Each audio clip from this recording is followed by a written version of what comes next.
hacen Más Vale Bueno Conocido Valeria Robín, Leonardo Mare y Facundo Orsellet, bajo la coordinación de Mónica Borgoño y Víctor Fleitas. Más Vale Bueno Conocido.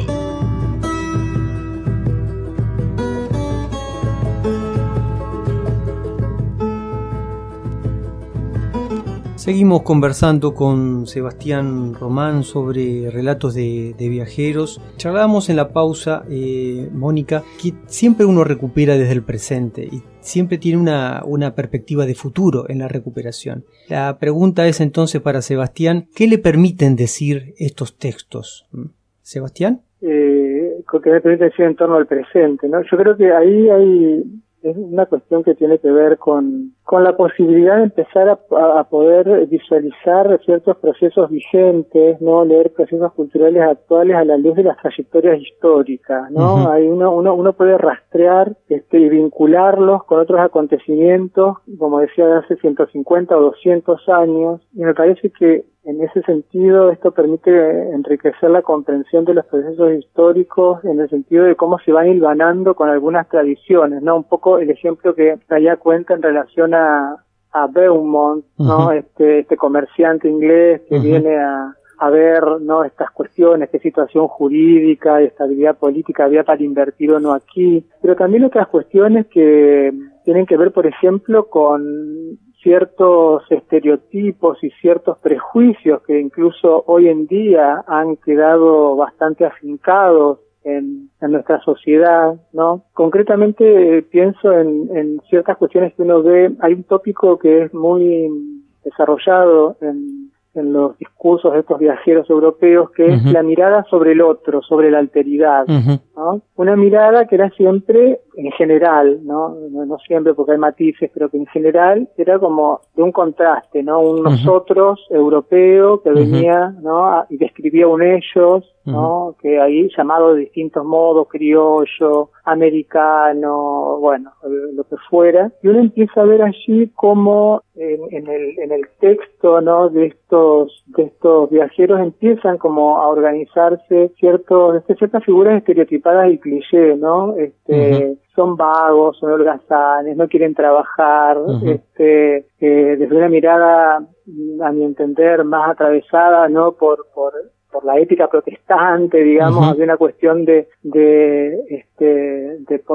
siempre de potenciar el tiempo, ¿no? El tiempo es oro, ¿no? Uh-huh. Esta idea de que antes, primero el negocio y después claro. el ocio, inclusive aparecen así estos uh-huh. dichos populares en los propios textos de estos viajeros, y uno va viendo cómo, me parece que eso se iba afincando en cierto modo, porque a veces uno ve en la contemporaneidad, ¿no?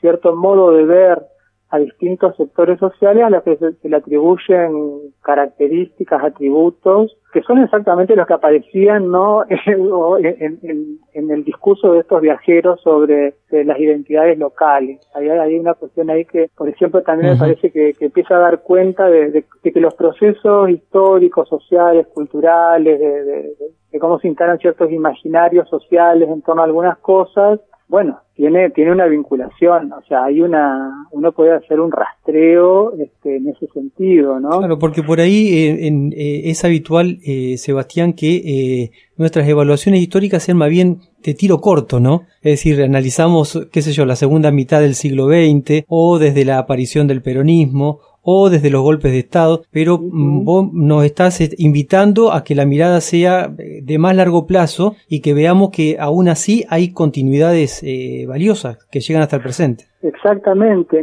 Inclusive hay una cuestión que yo también a veces cuando me entrevisto traigo a cuenta, que es que la idea de que Argentina se configura como un Estado-nación moderno con la generación del 80, ¿no es cierto? Bueno, una de mis tesis fuertes de trabajo, que fue parte de mi tesis de doctorado justamente, es que 3 décadas o 4 antes, en los discursos de estos viajeros europeos ya aparecía. Ya estaba. Claro, esto que decía anteriormente, o sea, sin la cartografía de Mussy, sin, digamos, una historia de la Confederación que escribe Dugratí, ¿no? Uh-huh.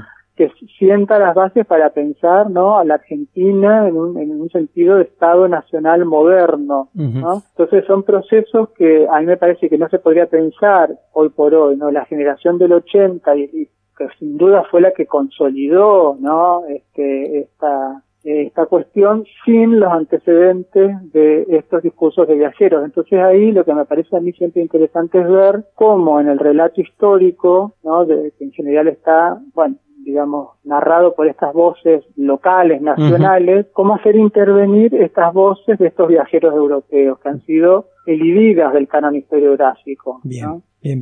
Lo que sé que eso da como otra mirada, entonces que genera matices, tensiones y ilumina otras aristas que por ahí no siempre están tan visibles. Sebastián, vos has contado que, bueno, tenés en tus espaldas una frondosa producción en materia de investigación, un recorrido más que interesante, diríamos, y sobre los relatos de viajeros del siglo XIX. Esto te ha llevado a mostrar esas producciones y a seguir especializándote en otras latitudes. En Alemania has tenido una experiencia muy, muy rica y frondosa también ahí. ¿Cómo ha sido el contacto con otras investigaciones de viajeros en esas circunstancias y cómo ha sido esa experiencia ahí en Alemania? Bueno, ha sido muy interesante por muchas cuestiones. Por un lado, por la posibilidad de poner en tensión las propias hipótesis de trabajo con colegas que,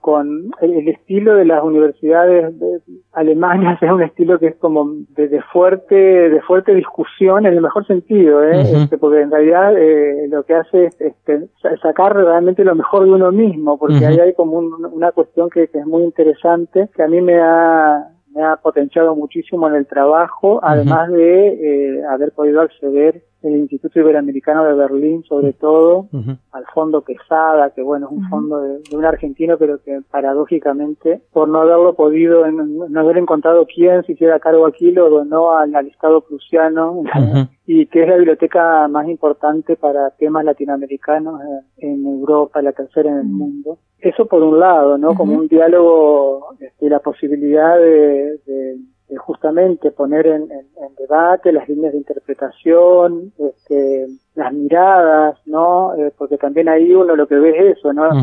Una mirada sudamericana, argentina sobre los europeos versus la mirada de los europeos sobre ellos mismos. Entonces ahí hay todo un trabajo realmente muy interesante. Yo he estado 3 veces ya, allí, porque para cada proyecto de investigación me voy a hacer en la medida de lo posible. Ahora, bueno, no se puede, pero por suerte alcancé a ir el año pasado, a terminar de buscar fuentes para armar corpus y demás. También otra experiencia muy interesante fue en Sorbonne, en la Universidad de París-Sorbonne, en donde también pude justamente compartir el trabajo y terminar de armar la dirección de este libro, justamente La pluma y la lente, un poco la terminé de armar allí. Creo que inclusive, si yo mal no recuerdo, la introducción al libro lo termino de escribir justamente con esa beca en París, Mira vos.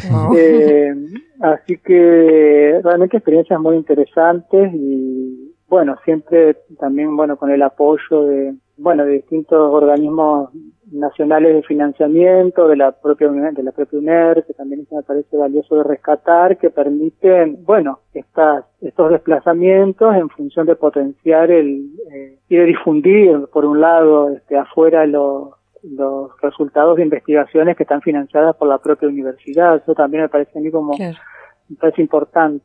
Ya seguimos conversando con Sebastián Román sobre los discursos de viajeros europeos por Argentina durante el siglo XIX. If sometimes you see that I'm mad, don't you know no one alive can always be an angel?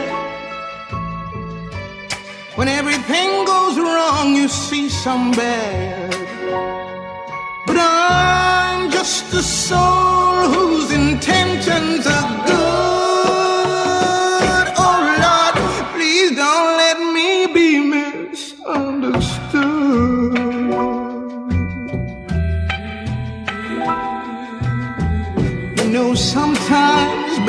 I'm so carefree, with a joy that's hard to hide.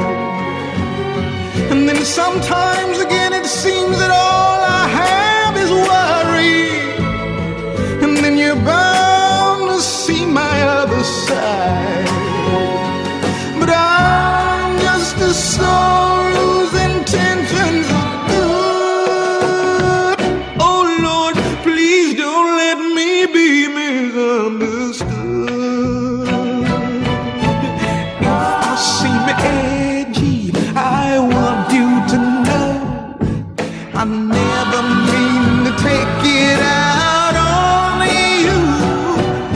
Life has its problems, and I get more than my share, but that's one thing I never mean to do, 'cause I love you. Oh, baby, I'm just human. Don't you know I have faults like anyone? Más vale bueno conocido. Radiociencia.